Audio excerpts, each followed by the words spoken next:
Saya hormati juga kita hormati bersama wonten Bapak Profesor Dr. Quraish Shihab, wonten Habib Ali bin Ibrahim, Habib Husain bin Ibrahim, beberapa pengurus PSG maupun Baitul Quran, semua ada Ustadz Arifin, Ustadz Ali, semua yang saya hormati, para hadirin yang saya hormati, juga semua demonstran ini yang saya hormati. Saya ini kata orang banyak itu punya fan banyak, sebetulnya ini korban orang banyak karena ngaji Quran itu sulit, mereka nggak mau ngaji, pasrah sama Pak Quraish, pasrah sama Gus Bak, terima mateng gitu. Jadi ini kenakalannya muhibbin.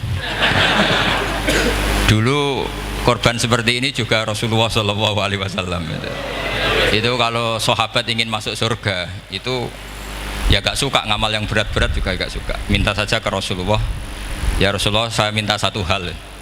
Apa? As'aluka murafaqataka fil jannah, saya minta supaya jadi teman engkau di apa? Surga.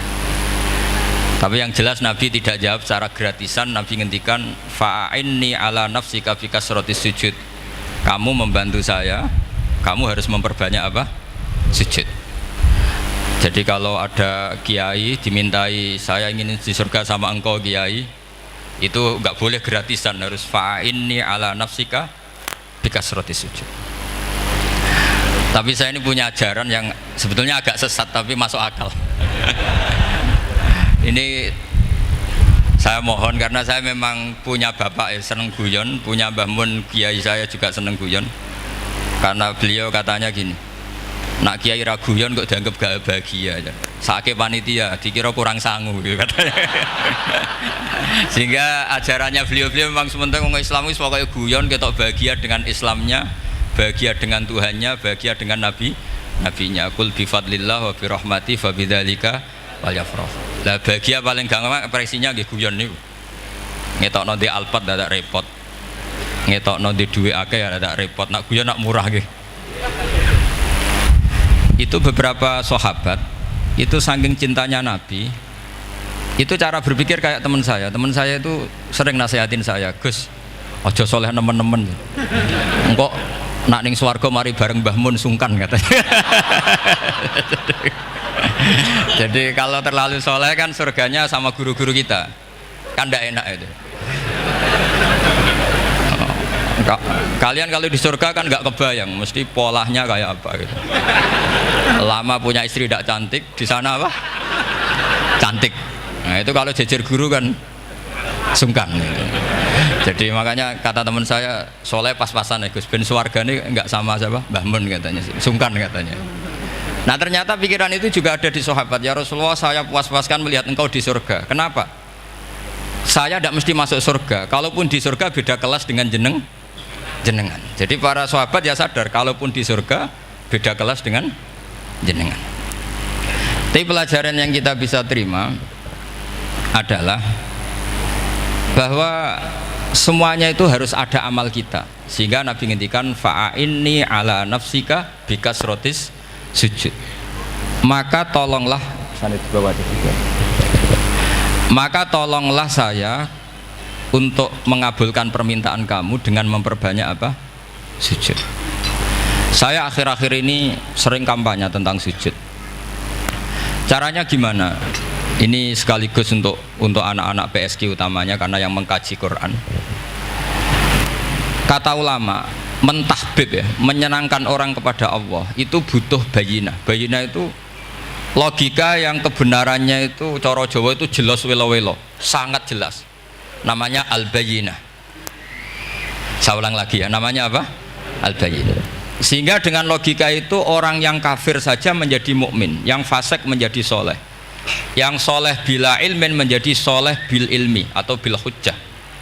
Itu yang disebut Allah lam yakunil ladzina kafaru min ahlil kitabi wal musyrikina munfakkina hatta ta'tiyahumul bayyinah. Siapa itu? Rasulun minallah yatlu suhufam mutahharah. Jadi kemampuan argumentatif itu yang harus kita bela-belain. Saya di sini sangat terhormat karena saya bisa matur di depan Pak Quraish. Saya dulu sering baca buku-buku beliau. Jadi saya nggak mungkin jadi pesaing beliau karena saya ini saya ngidolakan beliau. Jadi nggak mungkin jadi pesaing beliau. Tapi kalau mutammim ikut menyempurnakan keinginan besar-besar beliau mewujudkan Islamiyah wasatiyah, insya Allah diminta atau tidak diminta harus kita bantu. Harus apa? Nah, bayinahnya apa? Bayinahnya begini. Bayinah itu satu argumentasi yang jelas begini. Ada seorang ekstremis gitu, singkat cerita mau ngebom tempat-tempat maksiat. Yang maksiat ini orang-orang Islam juga. Tapi saya tidak nuduh sampean, pokoknya orang-orang Islam juga ya. Terus ditanya sama orang yang Islam moderat, andaikan mereka nanti mati dalam keadaan demikian, aina masiruhum, lalu mereka kemana? Ya ilanar, karena mati dalam keadaan maksiat. Terus ditanya sama yang moderat tadi, moderat soleh maksudnya, bukan moderat liberal, moderat soleh. Karena orang kadang salah paham, moderat itu pikirannya terus liberal, tidak, moderat soleh. Terus kata si moderat tadi, akan ada dzalika muradan Nabi, apa umatnya masuk neraka itu yang diinginkan Nabi? Kaget si ekstremis tadi, kebetulan ini ekstremis yang masih mau mikir. Terus enggak, itu enggak yang digedaki Nabi. Kalau gitu ya jangan, kita tunggu tobatnya, kita proses bersama supaya mereka mau tobat. Karena dukhuluhum annar itu tidak muradan Nabi, tidak yang digedaki Nabi Muhammad SAW. Nah, cerita seperti ini tentu ada padanannya. Padanan itu artinya kias ya, kias dalam hadis sahih. Saya yakin hadis itu sahih. Kalaupun itu dhaif itu yata'ayyadu bi fatwal ulama, menjadi kuat karena banyak ulama yang fatwakan seperti itu. Saya pastikan itu diriwayatkan Qadhi Iyad dalam kitab Asy-Syifa, juga diriwayatkan Ihya, juga diriwayatkan di Hayatus Sahabah. Di situ ada sekian sanad sing yuqawi ba'duhu ba'dur. Kenapa ini saya utarakan? Karena di kota itu sanggerono hadis itu takokno sahih ta ora. Kadang sing takok ya ndak paham itu. Wong maca kitab ra iso kok takok sahih ta ora. Yang ditanya juga aneh. Terus berusaha jawab. Padahal kadang ya ndak bisa juga jadi. Di hadis itu ada penjelasan begini. Ada seorang Arabi itu orang Bedui lah, orang yang kurang peradaban. Minta sesuatu pada Rasulullah SAW. Karena Nabi itu tidak orang kaya, Nabi tidak jutawan, tidak hartawan, dikasih. Mungkin kalau uang sekarang mungkin 50.000 atau berapa. Orang itu gerutu segrutu-gerutunya. Nabi kok pelit gitu, kira-kira seperti itu. Akhirnya sahabat ini merasa tidak nyaman, ingin, karena ini Arab ya, ingin mengadili ini. Saya membahasakan mengadili itu ya ada Arabnya, karena kadang ada riwayat misalnya fahamma ayyadribuhu, nanti juga repot, ayat tuluhu juga repot. Makanya kalau ke Jawa itu kadang maknani bahasa Arab itu bingung, dan memang baik bingung daripada enggak bingung. Karena kalau yang enggak bingung itu keliru pede. Misalnya jika istri kamu agak rewel itu begini-begini gitu. Terus ada kalimat wadribuhun, maka pukullah. Itu kalau orang nggak bingung langsung diterjemah mukullah, nanti dilaporkan Komnas HAM gitu. Tapi kalau yang bingung itu akhirnya tatoluk mencari-cari. Ternyata di semua tafsir disebut dorban ghairu mubarrihin, ya mukul tapi yang tidak menyakiti. Jadi kekeliruan itu pasti dimulai orang-orang yang nggak bingung. Jadi ilmunya nggak cukup, akhirnya nggak bingung. Bingung itu penting. Loh betul ini. Nggak ada orang alim kecuali dari bingung. Karena orang alim itu nggak bisa pede. Karena referensinya banyak, kemungkinannya banyak. Sehingga mesti pikiran pertama kalau ada lafadz ini maknawi apa lafzi. Ini mahmul apa enggak? Ini mansuh enggak? Ini muqayyad mutlak enggak? Ini sekaligus jadi pusat studi Quran, jadi supaya teman-teman memang seperti itu. Kata wadribuhun, maka pukullah. Saya masih ingat betul ketika Pak Quraisyab nulis di Membumikan Al-Quran tentang alak. Itu kalau orang ahli embriologi dimaknani alak segumpal darah itu mesti tertawa-tawa, karena nggak ada dalam proses embriologi orang lewat proses segumpal apa? Darah. Tapi kalau alak itu madatul kalimah dari kata aliko ya'liko alakon, sesuatu yang menempel, jadi zigot yang berhasil menempel di dinding rahim itu yang jadi anak, itu ya normal saja, memang itu terjadi. Ya barokahnya bingung tadi. Atau alak dimaknani segumpal darah tapi min haitsul jinsiyah. Artinya haitsul jinsiyah itu sejenis ini. Jadi bukan di proses embriologinya tapi di jenisnya, supaya orang tidak sombong diistilahkan min alak, tapi maknanya min jinsil alak, bukan alaknya tapi jenis alak. Itu kayak Abu Bakar itu kalau sedang bully manusia yang sombong-sombong itu, kamu kok sombong, kamu itu keluar min makhrajil bauli marroten katanya. Gitu. Supaya orang tidak sombong itu diistilahkan manusia itu yakhruju min makhrajil bauli apa? Marroten. Kan kamu keluar dari makhrajil bauli berapa? 2 kali kan? Minar rojul lewat penis, terus nanti lahir juga lewat min makhrajil baul. Jadi untuk mengadili manusia supaya tidak sombong diistilahkan keluar min makhrajil baul marroten.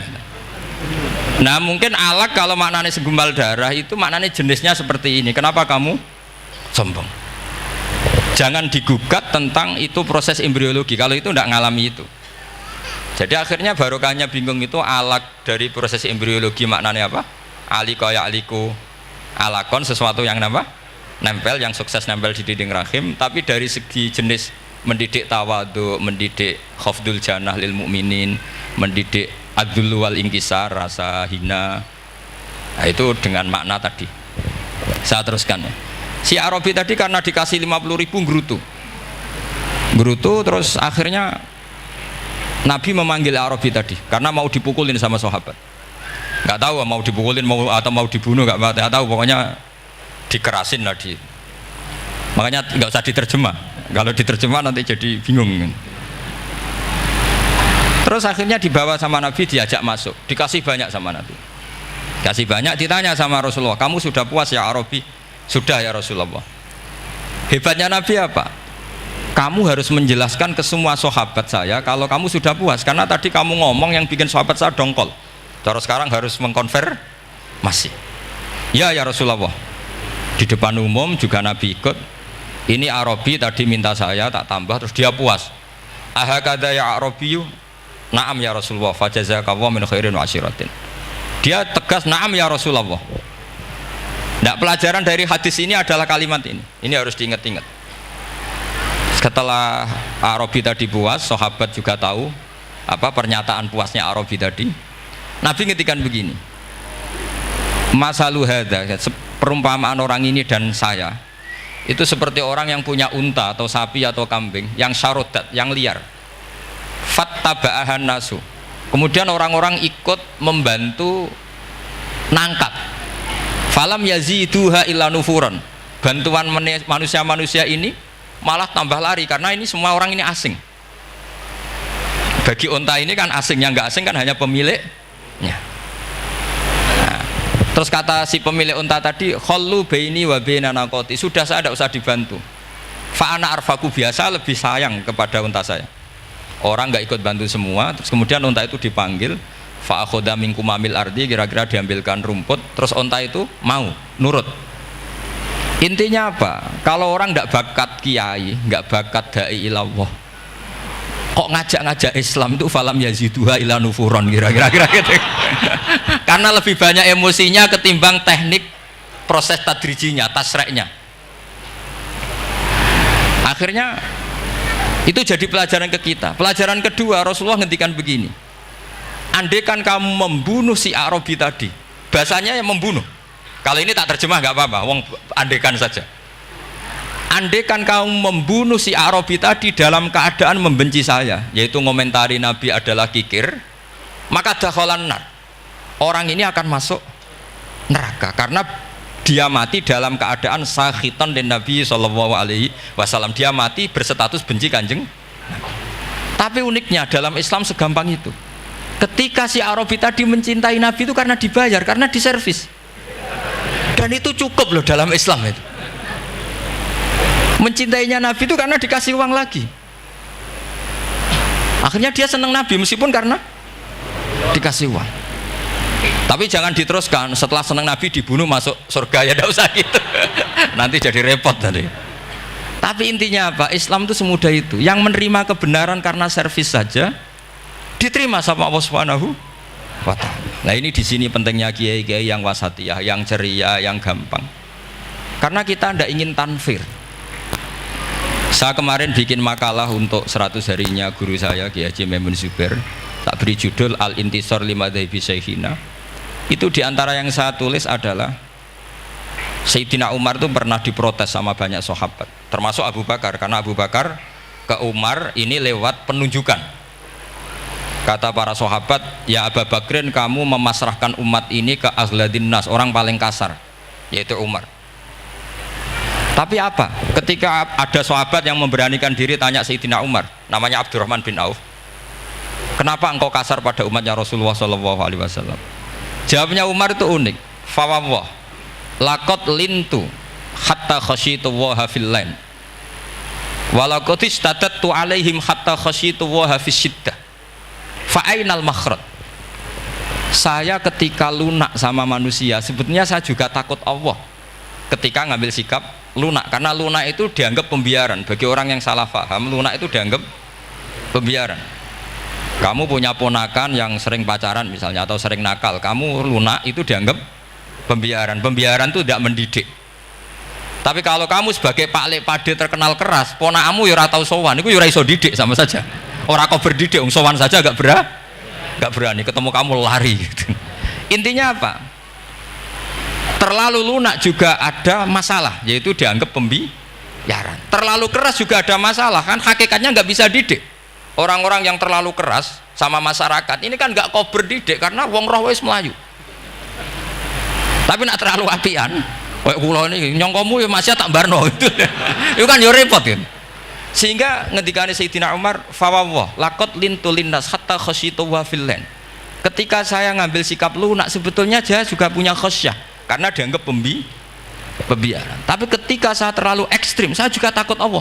Jangan-jangan itu tanfir, menjadikan orang jauh dari orang-orang soleh, karena yang soleh terlalu keras. Fa'inal makhraj, lalu jalan keluarnya gimana?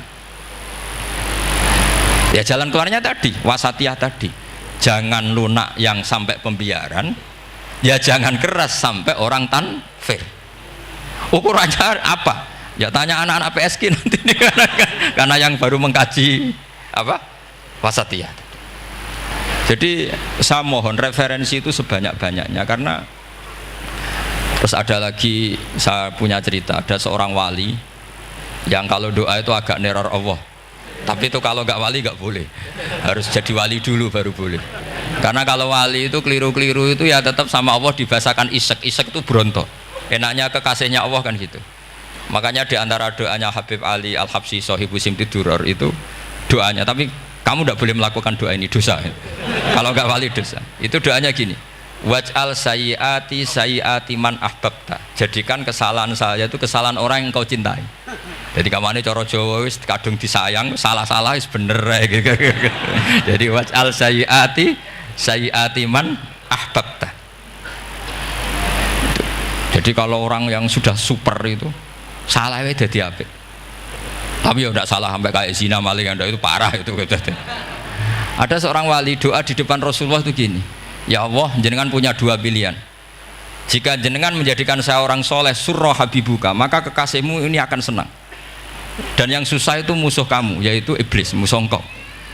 Tapi jika engkau ingin saya ini dolim, jadi orang dolim, yang susah itu kekasihmu, yaitu Nabi Muhammad SAW, yang seneng musuhmu, yaitu iblis. Mau jenengan milih mawon, nyeneng no kekasihmu apa nyeneng no musuhmu gitu. Ya sudah kan, Allah tidak punya pilihan.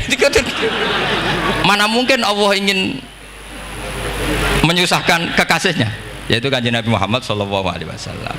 Sama, semua ulama tidak ingin umatnya Nabi matu khinal maksiyah, mati dalam keadaan maka kita berusaha semaksimal mungkin, semoga mereka tobat. Semua Quran itu la'allahum yarji'un, la'allahum yantahun, diharapkan mereka Allah yang Tuhan saja, yang al-ghaniyul mutlak, Allah yang al-jabbar al-qahhar saja, sama orang-orang yang asrafu ala anfusi masih dipanggil-panggil, wa anibu ila rabbikum wa aslimu lah. Allah yang Tuhan saja memanggil yang sedang di luar dipanggil masuk. Masa kita gara-gara soleh yang over, yang sudah di dalam mau dikeluarin? Itu kan apa-apaan itu. Makanya ini pasti tak dukung Islam Wasatiyah. Jadi saya dukung itu bihujjatin, bukan karena saya hormat Pak Kores orang sepuh, itu enggak. Memang bihujjatin. Kalau soal dukung karena orang sepuh itu etika namanya apa? etika. Tentu saya lakukan itu, pasti saya lakukan karena itu etika. Tapi lebih dari itu karena bihujjatin wadihah, bihujjatin bayyinah. Memang logikanya seperti itu. Allah yang Tuhan saja selalu memanggil yang luar dimasukkan ke dalam. Masa yang sudah di dalam dikeluarin. Makanya kitab Ithaf, kitabnya Sayyid Zabidi itu, Sayyid Murtado Az-Zabidi, itu bab takfir, itu beliau ngeritik entek ngamek corong Jawa sampai sekian kuras. Sampai beliau mengutip fa innal imama la ayyukhti afil afi khairun min ayyukhti afil uqubah.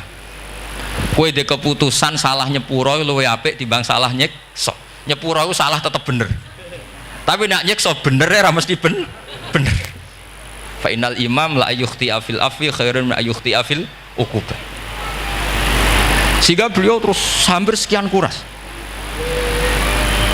Coba hadis di Muslim, di Sahih Muslim itu Usamah ya. Kalau di Sahih Muslim itu rawinya disebut Usamah bin Zaid. Tapi di beberapa riwayat ada yang menyebut itu tidak Usamah. Sehingga banyak syarah mengatakan itu ta'addudul waqi'ah, memang kejadiannya dialami sekian sahabat. Itu ada perang gitu ketika musuhnya terdesak. Padahal musuh ini sudah memotong sekian tangan sahabat, ada yang sudah pernah bacok sahabat. Ketika terdesak dia mengatakan la ilaha illallah Muhammadur. Singkat cerita oleh Usamah tetap ditusuk sampai mati. Tapi sama Rasulullah ketika lapor, kamu membunuh setelah mengucapkan la ilaha illallah ya Usamah? Iya. Tapi innama qolaha muta'awwidzan, dia mengatakan kalimat itu karena muta'awwidzan, nyari perlindungan saja. Afala syaqaqta an batni, afala syaqaqta an qalbi. Sudah kamu lihat di dadanya. Kalau dia betul-betul ngomong karena mutawi dan jangan-jangan karena iman betul.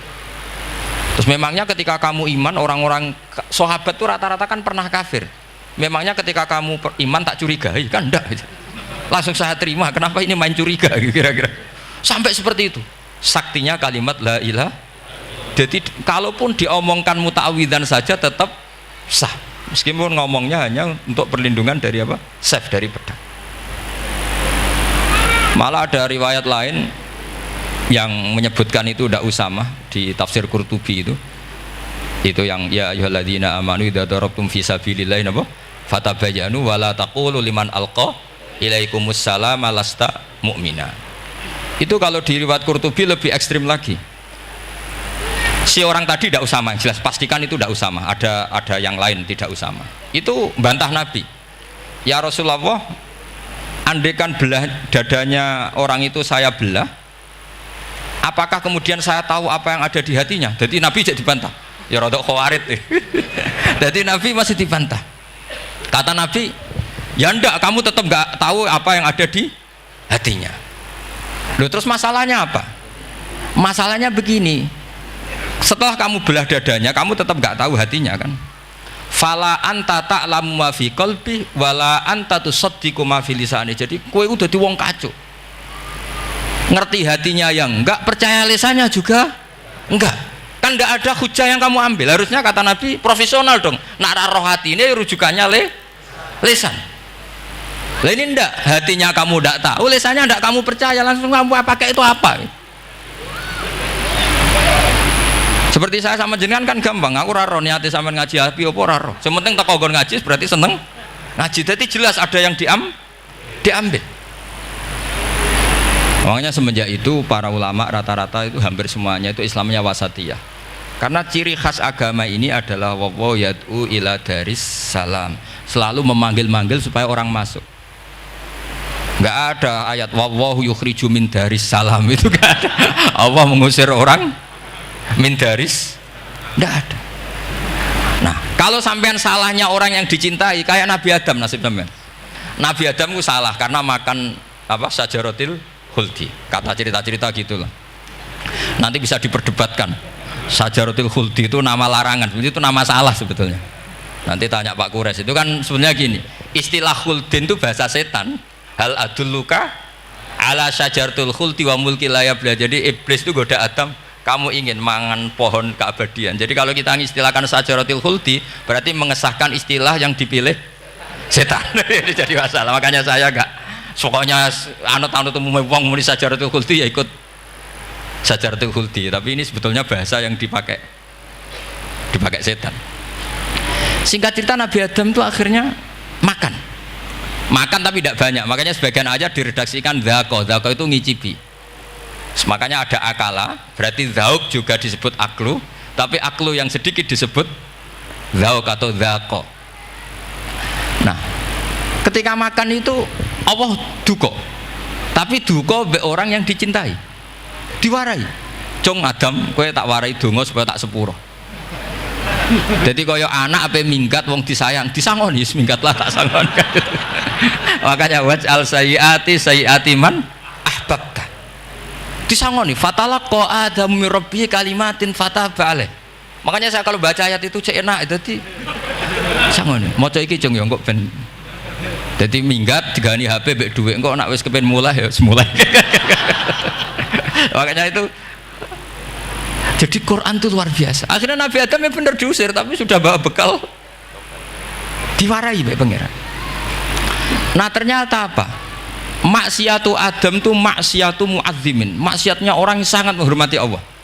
Jadi kalau kamu ingin jadi wali itu pertama harus kamu berstatus al-mu'azzim, al-musabbih.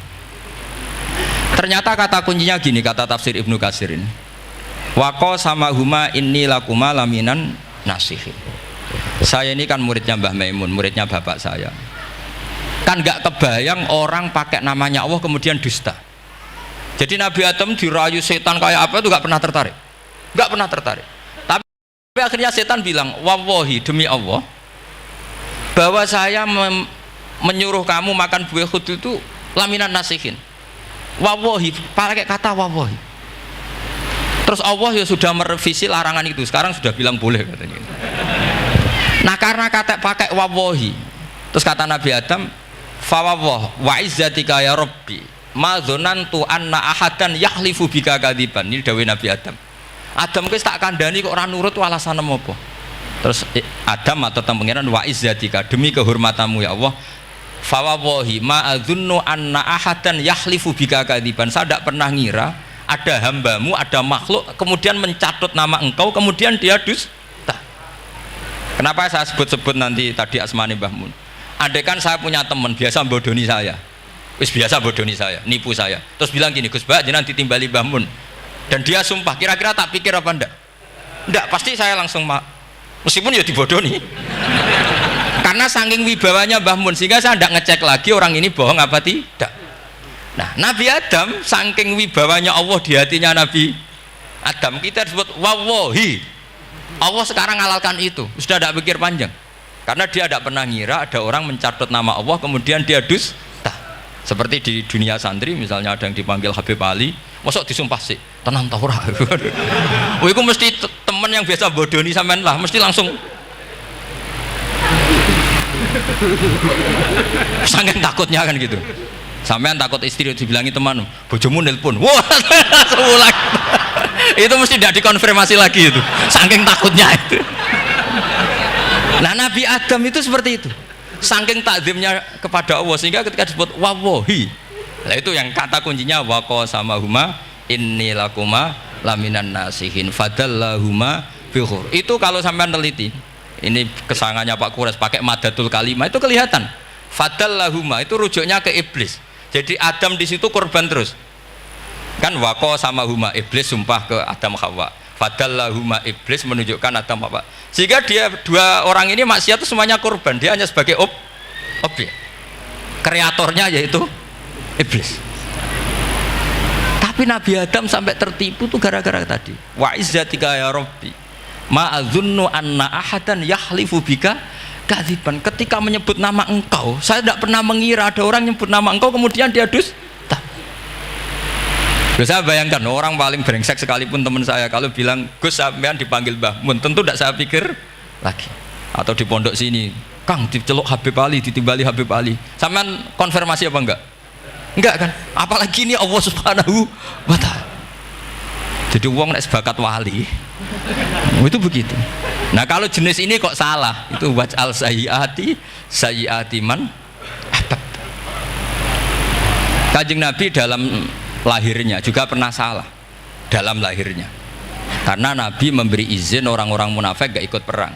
Salahnya secara fikih adalah kewajiban perang zaman itu karena zaman itu memang orang-orang kafir juga merangi kita sehingga kita dibolehkan merangi. Jangan hanya cerita Nabi perang berarti perang syariat ada gitu. Nabi perang karena diperangi. Jelas ayatnya udzina lilladzina yuqatalun, diberi izin bagi yang ngalami yuqatalun, diperangi baru diberi izin perang. Jangan langsung bangun tidur perang, itu enggak ada ayatnya.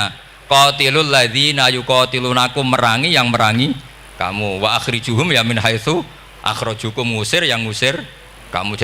Jadi perang itu akibat bukan sebab. Akhirnya Nabi itu secara fikih itu salah, secara fikih karena memberi izin orang munafik.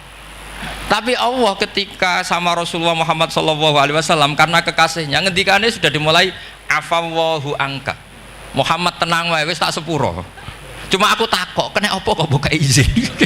Tapi itu kalimatnya afawwahu dimulai dengan kalimat yang menyenangkan, afawwahu. Jadi ibarat sampean salah sama orang tua, wes sepeda mbok ora pamit itu serapa salah, cuma aku tetap takok alasan apa gitu loh. Tapi bilang wis gak apa-apa cung, sepeda motor mbok gowo mbok dol iku ora apa-apa, cuma aku takok kena apa. Tapi mukadimahe ora apa-apa sih. Kayak apa Allah sama nabinya. Jadi mengkonfirmasi saja dimulai dengan afawwahu angka lima adzin talahum. Wong karwan wong munafik gak ndek ngamal malah mbok ora perang, ya malah ora tau khidmah agama. Jadi makanya terus orang-orang soleh kalau berdoa apa? Waj'al sayyiati man ahbabta, ya Allah jadikan kesalahan saya adalah kesalahan orang yang kau cintai. Nah yang paling dicintai Allah tentu umat Rasulullah Shallallahu Alaihi Wasallam. Sama tak beri ijazah, kali ini tak ijazahkan nggak apa-apa karena ini hadis sahih musalsal. Umatnya Nabi kok gak enak bi, kontrak ebek pangeran sebelum salah itu sudah ada kontrak. Makanya Nabi itu ngendikane bangga sekali. U'titu khamsan lam yu'tahunna nabiyyun qabli atau ahadun min qabli. Saya diberi 5 hal hadiah sama Allah yang umat sebelumku, nabi sebelumku tidak diberi hadiah itu. Di antara hadiah itu terbesar adalah wa'u'titu khawatima suratil Baqarah. Saya diberi hadiah akhir dari surat Baqarah. Kok ada hadiah gimana? Allah itu sudah naikkan kontrak dengan kita. Kita disuruh doa sama Allah. Rabbana la tu'akhidna in nasina waqta. Ya Allah, suatu saat saya salah, padahal kita pasti salah. Suatu saat Gusti, suatu saat kita salah, jangan kasih sanksi loh. Oke, mau oke. Itu kok udah enak gimana? Sebelum kita salah, naikkan kontrak sama Allah. Rabbana la tu'akhidna in nasina aw akhtana. Ya Allah, jangan jatuhkan sanksi kepada kita jika suatu saat saya lupa atau salah. Qala na'am, Allah jawab nah. Makanya Nabi senengnya bukan main tentang apa? Saya diberi hadiah akhir surat Baqarah. Tapi sekarang jadi fitnah tadi. Yang kiai NU baca itu dipakai tahlilan, kadang-kadang yang baca agak paham, yang kritik juga gak paham. Jadi ya sudah, innalillahi wa inna ilaihi raji'un. Sebetulnya itu diabadikan di tahlil itu karena itu surat yang luar. Tapi sebagian yang baca agak paham sehingga ya dingin saja wong enggak paham. Tapi kalau kita yang paham itu luar biasa, wong belum salah sudah ada perjanjian la tu'akhidna in nasina aw akhtana. Sama Allah dijawab, "Nah, yo umatem nak salah orang langsung tak siksa. Aman." Maksudnya dintain tobat aja terus salah terus. Kayak apa? Makanya beda. Nabi itu begitu bangganya dengan surat akhir surat apa? Baqarah. Terus tafsir kedua, umat ini adalah umat yang sifat Allah itu selalu aktif dan dua-duanya aktif. Ini perlu saya sampaikan berkali-kali, dua-duanya aktif. Jika orang soleh itu nggak boleh mengadili orang dolim, itu umatnya Rasulullah Shallallahu Alaihi Wasallam. Begini logikanya ya. Pernah ada cerita, ada orang soleh sedang sujud, diinjek sama orang fasik, al-asi lah orang fasik. Karena orang soleh ini diinjek, orang soleh, bawaan orang soleh itu ya kadang gampang marah, bawaan orang soleh. Tapi pas marah itu nyatut nama Allah. Fawawahi la yaghfirullahu laka, pakai nama Allah. Ada kan dia bilang asemane kue itu malah gak apa-apa gitu. Karena miso-miso sendiri itu kan urusan dia, tapi pakai namanya Allah. Fawawahi la yaghfirullahu laka, Allah tidak akan ngampuni kamu. Itu Allah langsung memberi wahyu ila nabi hada zaman, ke nabinya zaman ini. Allah ngendikan gini, ini yang cerita Rasulullah. mang dzalladzi yata'alla alayya alla aghfira li fulan faqad ghafartu lahu wa ahbattu amalak. Orang itu tak ampuni yang sujud amalnya tak hilangkan. Kenapa? Allah tersinggung. Wong saya ini bisa aghfir, bisa ngampuni. Kenapa kamu nyifati saya hanya u'adzib? Jadi kira-kira Allah tuh tersinggung. Wong sifatku iku yo yaghfir wa yu'adzib kok mbok ganti yu'adzib tok iku piye? Jadi sifatku kan hilang sitok gitu. Paham ya? Jadi kalau kamu melihat orang-orang maksiat, pikiran kamu Allah yu'adzibuhum itu enggak fair. Bisa saja Allah yaghfiru lahum.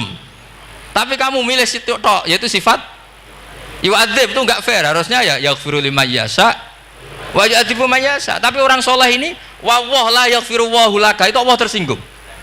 Kenapa tersinggung? Karena Allah hanya disifati yu'adzib, bukan disifati yaghfir. Padahal Allah bisa yu'adzib, bisa yaghfir. Sehingga Wahsy ketika seperti itu, dia qatilu ahad bin nas ila Rasulullah, yaitu Wahsy adalah qatilu Hamzah.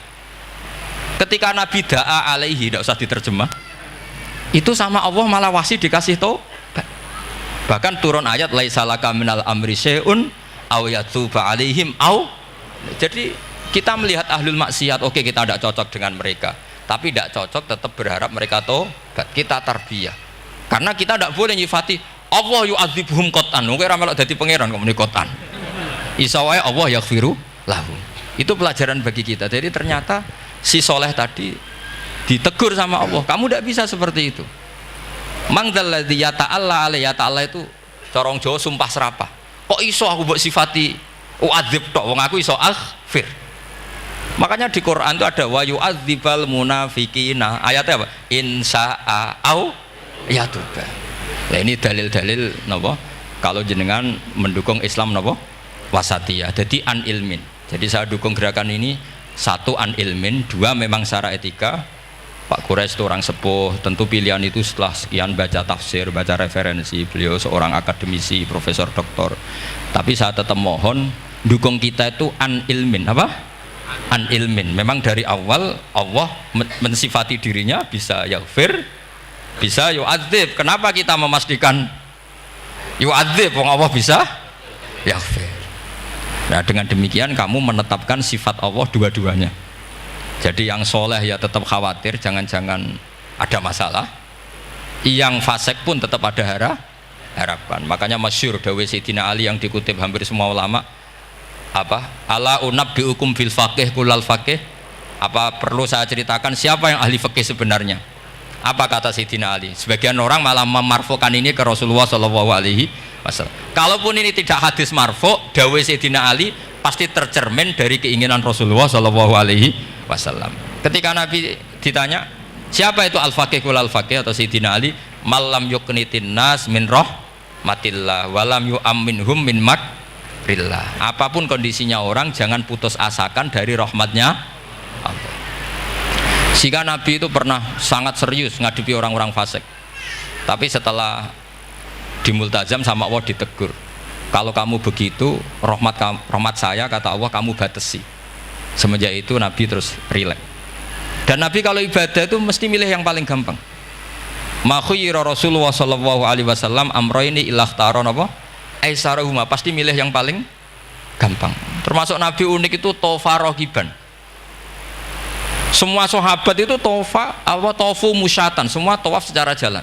Tapi Nabi tofa rohiban. Sehingga kata ulama-ulama usul fikih, afdal mana? Ya afdal tawaf secara jalan karena al-ajur bi qadrit ta'ab. Tapi untuk Nabi itu afdal tofa rokiban. Kenapa? Karena Nabi adalah muallimul ummah, pengajar umat. Kalau Nabi tidak tofa rokiban, maka orang akan bilang syarat sahnya tawaf harus jalan. Barokahnya Nabi naik unta, orang mengesahkan tawaf secara rokiban. Tapi saya ini keterusan jangan nom-nom dong nganggo skuter kok teletabis. Ini kula ya ora cocok. Oh ya nak sing sepuh-sepuh itu cara kula berlebihan lah. Meskipun sah tapi kula nganti risih. Debuan terbenturan itu. Yang disai itu. Mbok yo itibak Nabi itu paling enggak ya kesamaan sepuhnya atau apa Nabi kan. Ini ndak, yang penting sah apa? Wah repot ya. Terus bukti berdua gini, kalau Nabi itu ingin ibadah itu paling ringan. Suatu saat setelah Fathu Mekah, Nabi kayak apa rindunya sama Ka'bah Al-Musyarrafah itu, sama Al-Ka'bah Al-Musyarrafah. Nabi saking rindunya minta sama Abu Tolhah Al-Hajabi itu. Minta Utsman ya, Utsman bin Tolhah Al-Hajabi ini. Utsman namanya ini. Minta kunci terus masuk Ka'bah. Itu keluar dari khimah, itu Nabi senangnya bukan main. Karena Fathu Mekah. Lebu Ka'bah senangnya bukan main. Tapi setelah keluar dari Ka'bah, itu kelihatan hazinan, kelihatan susah, tersiksa. Ditanya sama Sayyidah Aisyah, kenapa engkau gelisah padahal tadi kelihatan senang? Wadidtu anni lam adkhul. Saya suka andikan tadi saya tidak masuk Ka'bah. Kenapa ya Rasulullah? Jangan-jangan umatku ngira ini penting. Dan itu berat. Sampai jadi perdebatan ulama fikih. Apakah sunat masuk Ka'bah apa? Enggak. Sebagian ulama bilang enggak. Alasannya Nabi getun cara Jawa itu kecewa, nyesel. Kenapa saat tadi masuk? Jangan-jangan umatku nanti merasa itu keharu dan itu repot. Nah kita tidak usah dilarang, memang tidak punya kesempatan. Alhamdulillah. Dilarang nggak dilarang sudah tidak punya kesempatan. Nah ini yang terakhir kenangan saya mau menerangkan dan tambah mahabbah kepada Rasulullah Shallallahu Alaihi Wasallam. Ini betul, ini sesi terakhir ini. Begini. Salah sun mangkun nafihi wajada halawatal iman. 3 hal ini kalau ada pada kamu atau pada siapa saja, maka menemukan halawatal iman, manisnya iman. Ini mungkin yang jarang dijelaskan orang adalah manis itu apa. Kata Ibnu Hajar Al-Asqalani sebagai pensarah Bukhari, termasuk manisnya manis adalah al-iltizat al-aqli, merasa nyaman secara berpikir. Nanti saya bacakan takbirnya sebelum saya tutup ngaji bareng ini.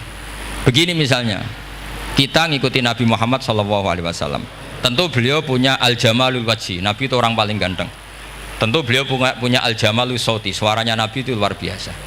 Tapi yang paling luar biasa tentu al-jamalul akli, akalnya Nabi itu luar biasa jamal, luar biasa indah. Artinya gini, andaikan Anda seorang profesor atau seorang alim allama, seorang kiai yang paling alim, terus dikasih tahu Nabi, misalnya dikasih tahu Islam, sing gawe donya iki iku Fir'aun, kan mesti tersiksa. Logikanya gimana? Wong Fir'aun lahirnya di bumi kok bikin bumi, kan dulu buminya timbang. Mesti ra iso turu sampe. Iki ajaran nopo ra iso turu. Tapi ajaran ini mengatakan sing gawe alam raya ini Allah. Allah itu awal, Allah itu qadim. Kan terus iso turu, ya sadone lah. Nek sing gawe luwih dhisik. Paham ya? Terus sing gawe ku ala kulli syai'in qadir, wis adone lah, jenenge gawe alam mesti ala kulli syai'in qadir. Nah terus misalnya diajak paham ateis, alam ini ndak ada, kemudian ada, penciptanya apa? Ya ketiadaan. Ora iso turu sampean. Bagaimana mungkin al-adam yakhluqu maujudan, alam yang maujud diciptakan oleh Adam? Ora iso turu sampean. Itu kata Ibnu Hajar Al-Asqalani, halawatul iman itu adalah ibaratun anil iltizat al-aqli. Halawatul iman dan ibaratun anil iltizat, agama ini nyaman secara akal. Kita disuruh menuhankan zat yang sifatnya itu luar biasa. Allah adalah qadim, tentu pencipta lebih dulu timbang yang diciptakan. Kan enak, keren kan? Terus alam yang maujudat, hadhil maujudat khalaqaha wajibul wujud. Ini maujudat diciptakan zat yang super wujud, yaitu wajibul. Kan iso turu sampean. Oke, masuk akal. Nah, misalnya itu sampean dikabari hadil maujudat khalaqahal adam. Ini maujudat diciptakan ketiadaan. Mesti kalian mikir iki waras ta ora sing ngene iki. Ya itu. Jadi apa? Kita halawatul iman itu usahakan maknanya sampai ngalami al-iltizat al-aqli, apa? Al-iltizat. Saya baca takbirnya saja. Ini di kitab saya Fathul Bari. Ini di juz 9, di kitab saya halaman 193 ya.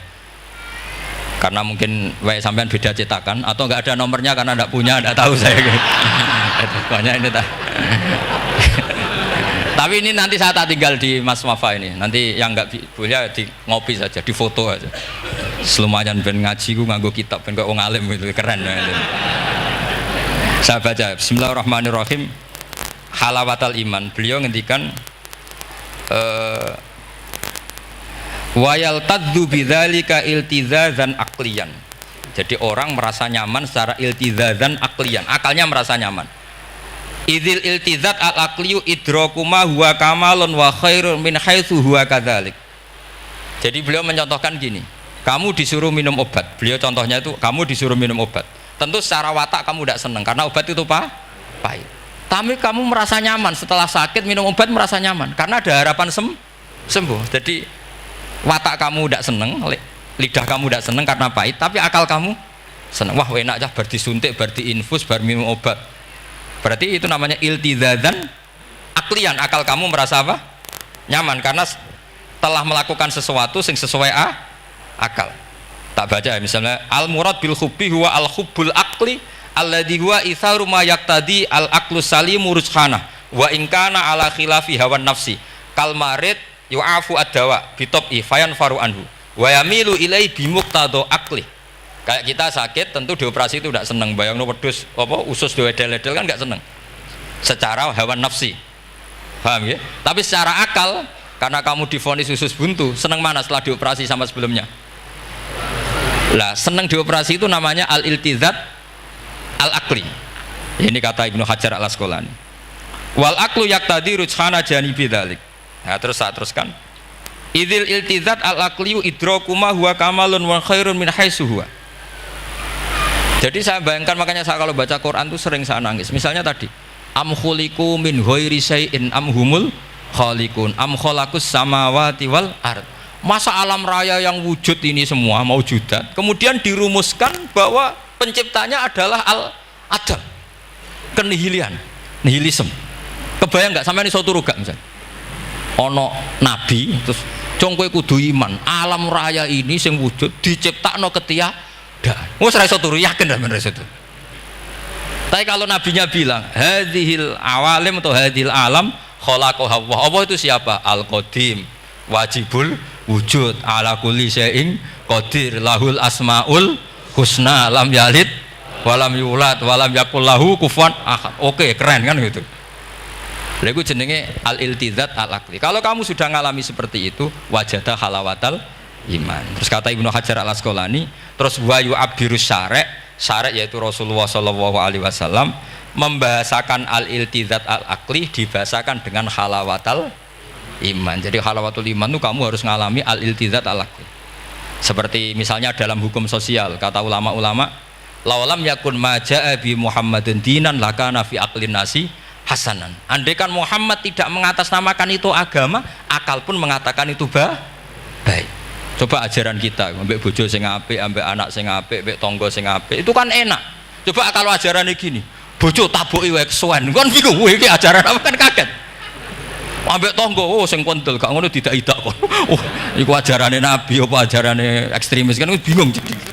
Jadi makanya laulam yakun ma ja'a bi Muhammadun dinan lakana fi aqlin nasi hasanan. Itu namanya al-iltizat al-aqli. Saya kira demikian, mohon maaf. Assalamualaikum warahmatullahi wabarakatuh. Waalaikumsalam warahmatullahi wabarakatuh.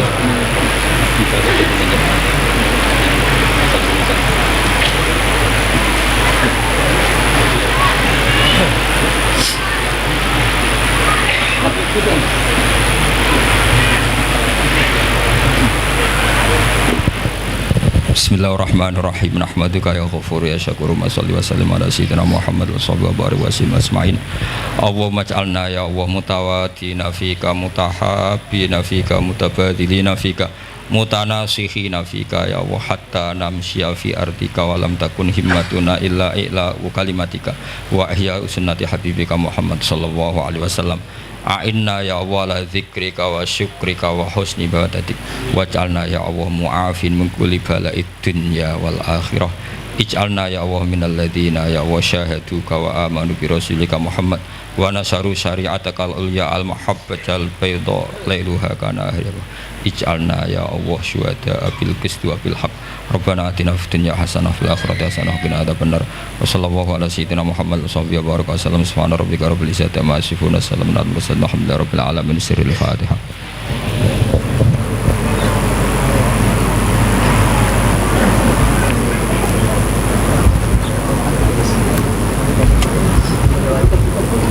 Betul.